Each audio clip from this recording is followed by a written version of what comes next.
Hello everyone, in today's module we will talk about one of the most important instruments for fighting gender-based violence against women and domestic violence, the Istanbul Convention, which opens the path for creating a legal framework at a European level to protect women against all forms of violence and prosecute and eliminate violence against women and domestic violence. To do that, we will use a PowerPoint presentation as usual, so let's start.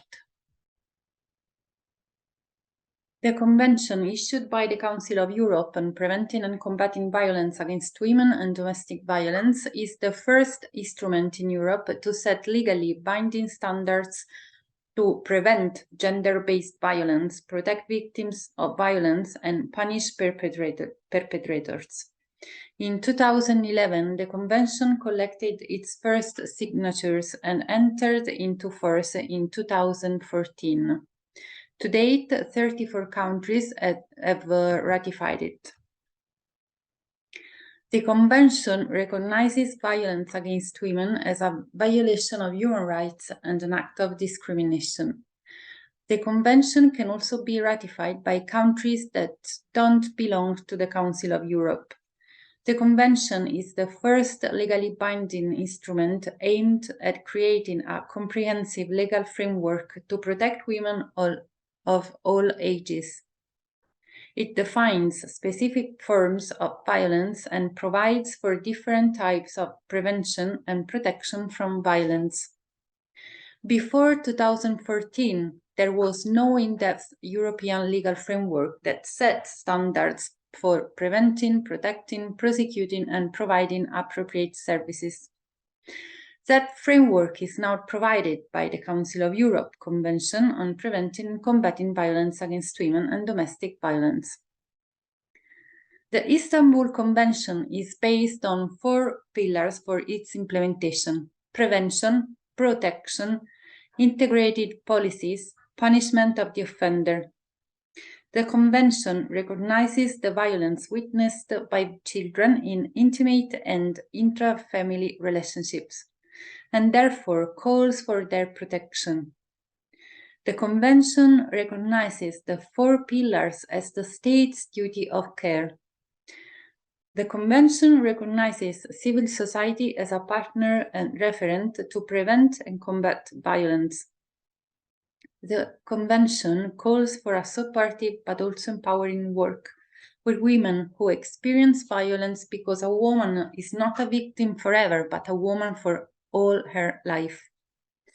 The Convention includes migrant, refugee, and asylum seeker women as a target group. The Convention covers a wide range of measures that include several obligations, ranging from awareness-raising activities and data collection to legal measures to qualify different forms of violence as crimes. Unlike other international conventions on combating gender-based violence, the Istanbul Convention provides for the implementation of comprehensive and coordinated policies among governmental and national bodies responsible for prevention, prosecution of crimes, and protection. Istanbul Convention defines and qualifies the various forms of violence against women as crimes, promotes violence prevention by requiring parties to invest in awareness and education campaigns, training of professionals who work closely with victims, rehabilitation programs for offenders, and to define the role of the media in eliminating gender-based stereotypes.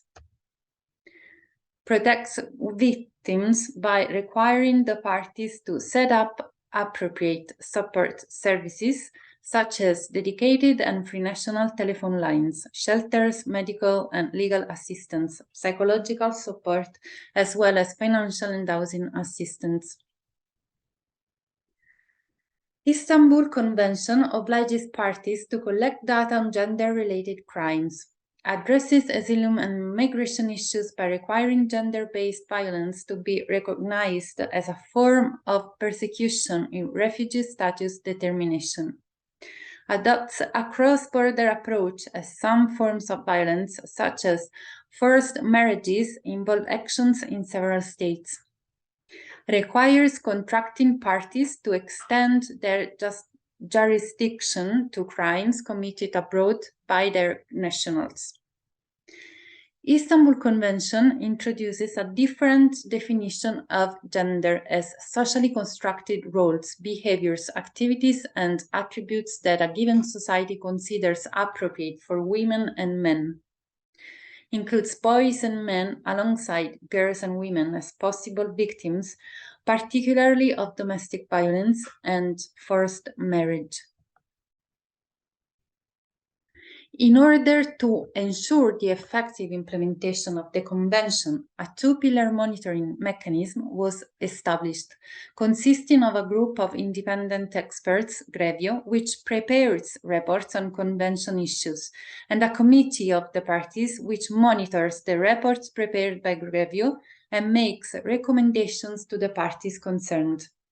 There are two types of follow-up procedures. The first is a country assessment procedure, which is initiated by a background report and concludes with final reports and conclusions adopted by review.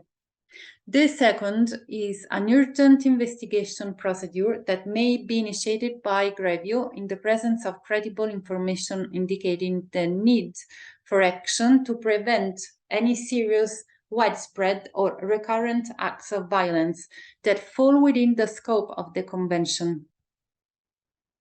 But now, let's see the forms and types of violence recognized by the Convention. Article 3 states that violence against women is defined as a violation of human rights and a form of discrimination against women, including all acts of violence based on gender that cause or are likely to cause harm or suffering of a physical, sexual, psychological, or economic nature, including threats to commit such acts. Physical violence, economic violence, psychological violence, stalking, sexual violence, including rape, forced marriages, female genital mutilation, forced abortion, forced sterilization, harmful practices related to negative culture, costume, and tradition, such as honor killings. Recognizes violence witnessed, assisted by minors, and arranges to protect them from violence. So the forms of violence: physical, psychological, sexual, economic, spiritual. Starting from physical violence, behavior involving the use of force, shoving, hair pulling, slapping, punching, kicking, hitting with objects, strangulation, injuring with the use of weapons. The severity of physical injury can range from bruises, grazes, broken bones or teeth to permanent injuries and even death.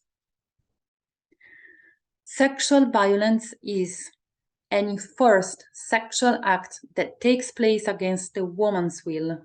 Sexual assault, rape, incest, coercion, and humiliating and or painful sexual behavior, coercion to participate in the production of pornographic material. Now, this is very interesting because it's the prejudice that blames the woman for the sexual violence suffered persists. 39.3% of the population believe that a woman is able to escape sexual intercourse if she doesn't really want to. 23.9% think that women can cause sexual violence because of the way they dress. 15.1% believe that a woman who experiences sexual violence when drunk or under the influence of drugs is at least partly responsible. For 10 6.3% of the population, accusations of sexual violence are often false. More men, 12.7%, than women, 7.9%. For 7.2% of people, when faced with a sexual proposal, women often say no, but actually mean yes. For 6.2% of people, serious women are not raped. Only 1.9% consider that it's not violence if a man forces his wife or his partner to have sexual intercourse against her will. At this point, what I suggest you is that you could discuss together about these percents, which I personally found very interesting. Let's go back to the presentation. Psychological violence. Behavior that damages a woman's identity and self-esteem, her chance of well-being, especially when relevant, jokes and teasing aimed at humiliation, threats, and especially threats of violence, control and isolation of relationships, insults, denigration. Here you have an example of psychological violence from an interview with a woman victim of violence. And she said, "He told me that I was nothing, that I was bad and deserved to be punished.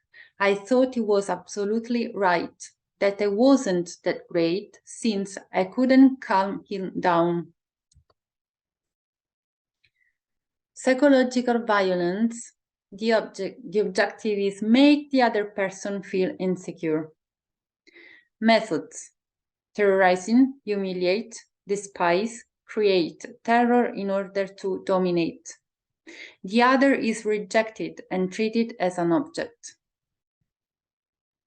Psychological violence unfolds through many different behaviors, all of them violent and very difficult to identify as such. And obviously there is huge control on the person. For the violence to be perpetrated, the woman is gradually isolated from family, friends, prevented from working, from having a social life. The purpose is that her life must be all about him, make her dependent so that she does not get out of control. Self-isolation is both a cause and a consequence of mistreatment. Women end up self-isolating in order not to get men angry. For example, they refuse invitations to leave the house. They are ashamed of their husband's attitude and they don't invite anyone home because they avoid anything that could create tension. Economic violence. Behaviors that tend to produce economic dependency and impose undesirable economic commitments, controlling the woman's salary or family income by preventing her from making decisions about it, forcing her to leave her job or not to find one, forcing her to sign documents or undertake economic actions, sometimes even fraudulent ones, against her will.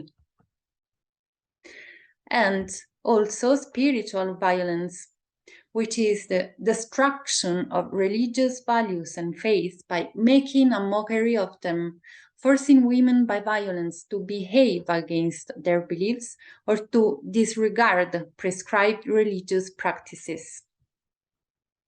Witnessed violence.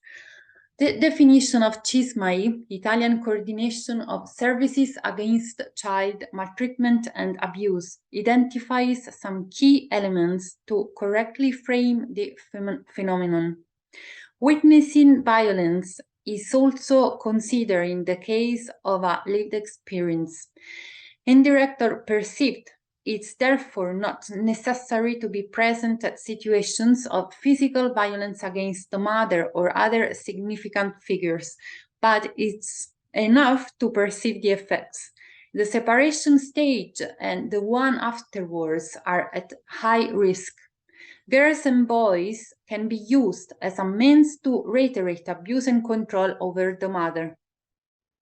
Witnessing violence has direct effects on children, adolescents, similar to those of direct violence. It's a form of abuse that can cause harmful effects in children, adolescents, in the short, medium, and long term, affecting various areas of psychological, emotional, relational, cognitive, behavioral, and social functioning. Violence is characterized by the repetition of these strategies: control, isolation, pathological jealousy, nagging harassment, demeaning, criticism, humiliation, intimidation, emotional indifference, emotional manipulation, or threats, by their protraction, by the asymmetry of exchanges. The purpose is to emotionally influence the other, to dominate him or her, to psychologically annihilate him or her. And yes, there are several forms of violence, but now we have also services to help and support women and their children. We have anti-violence centers, shelter houses, and semi-autonomous houses. In the 1970s, following the mobilizations of the feminist movement, violence against women began to emerge as a phenomenon. From that moment on, structures began to emerge to help and support women and children in their escape path. The issue of gender-based violence began to be presented to institutions as a real social and political problem. The first anti-violence centers in Italy date back to the early 1990s, while in Northern Europe they were already established in the 1980s. Until then, battered women had nowhere to go to find refuge or simply to be listened to and supported in their rights. A revolution began that challenged the centuries-old power that men exercised in the family, the main pillar and core of society. Since the birth of the first women's house in 1989, 70 anti-violence centers have sprung up in Italy in less than a decade, meeting for the first time in Ravenna in 1998, in an assembly from which a platform of shared political practice emerged. In 1991, when the centers were still few and emerging, the network of anti-violence centers was born. In 2006, the Charter of Anti-Violence Centers was signed in Rome by 56 autonomous anti-violence centers to provide themselves with common values on which to base their work. Consider male violence against women as a phenomenon rooted in the inequality of power between the genders. The centers are set up and run only by women. Women are guaranteed anonymity and safety. With the coming into effect of the Istanbul Convention, the Department for Equal Opportunities has implemented policies to combat violence against women. Over the years, anti-violence centers have fought to meet the needs of women and children victims of male violence, but above all to force institutions to put action against violence at the center of their political agenda. Let's have a look at this video below. Anti-violence centers provide reception, guidance, psychological and legal assistance to women victims of violence and their children victims of witnessing violence, regardless of their place of residence. The centers carry out awareness raising and training activities and conduct data collection and analysis on violence. The very first contact is with a qualified operator who, after an initial evaluation by telephone, can arrange an individual interview to plan together with the experts a customized path.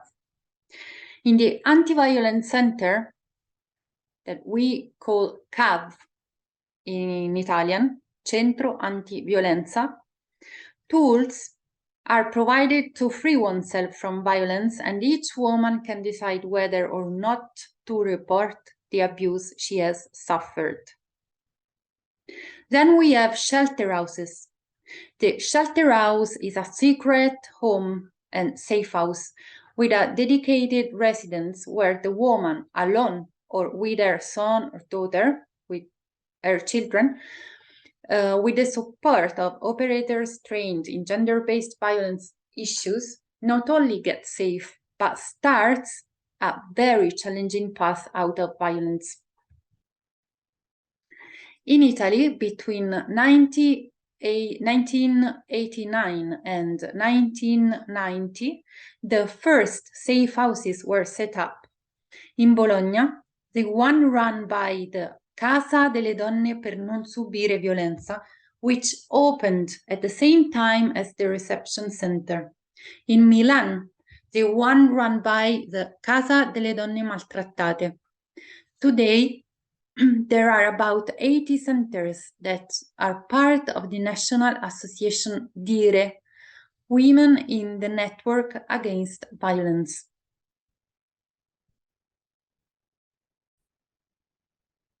According to the WAVE, Women Against Violence Europe report, Italy would not meet the requirements of the Istanbul Convention, making available only 680 beds out of the 6,067 provided. A similar situation, according to the report, would be shared by most of the European Union countries, excluding Denmark, Latvia, Luxembourg, Malta, and Slovenia, which would make available only 48% of the beds that would instead be appropriate on the basis of the female population in the territory. We can have a look at this link now. It's about anti-violence centers, shelters, and rehab shelters are usually run by associations, social cooperatives, and NGOs, but sometimes also by public institutions. The centers carry out a range of activities that start with the first phone call, anonymous and free of charge, often available 24 hours a day.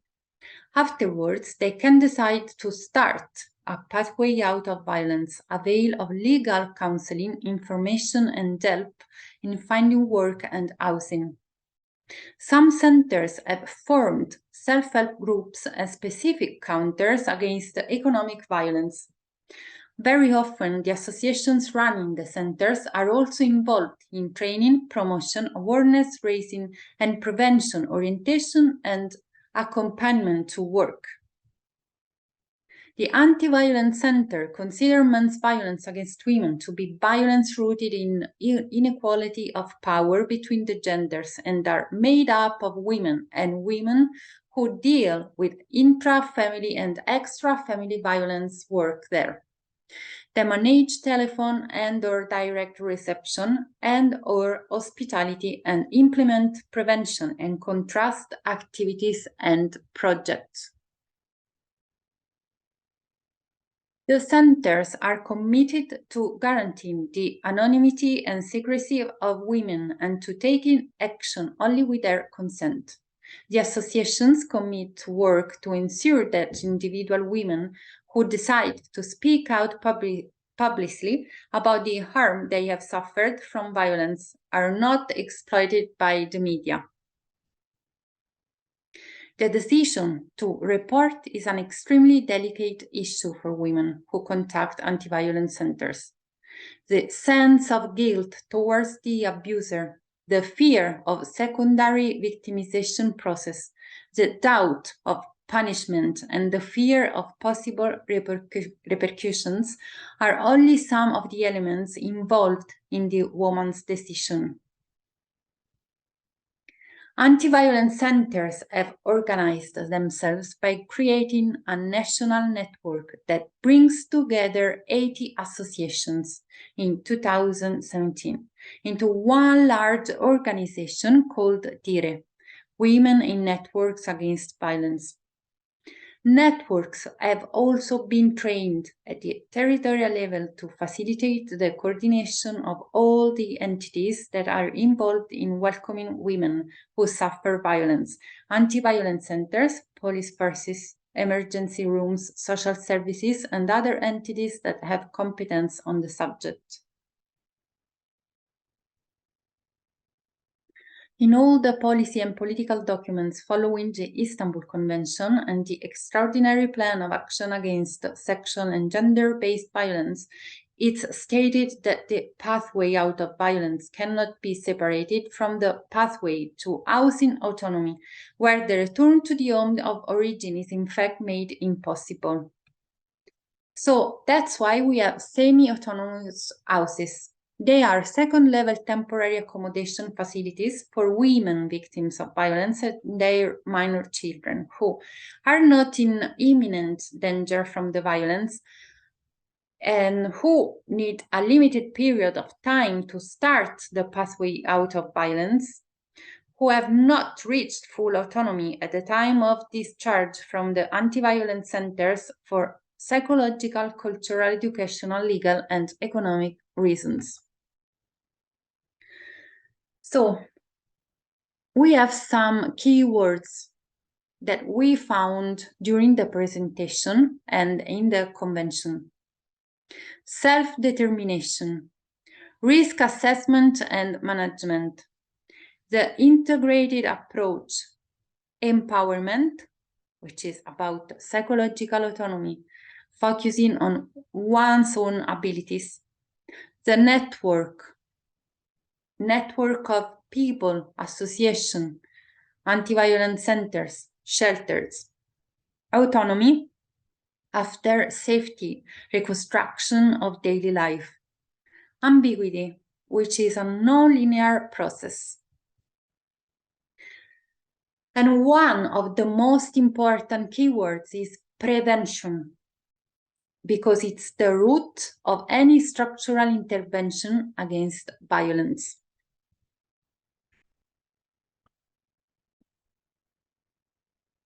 Thank you for your attention. I hope this module has been of your interest. I'm very happy to have shared with you such an important instrument and tool for the protection of women victims of violence, the Istanbul Convention. Spread the word and see you soon for a more equal world. Thank you again. Bye.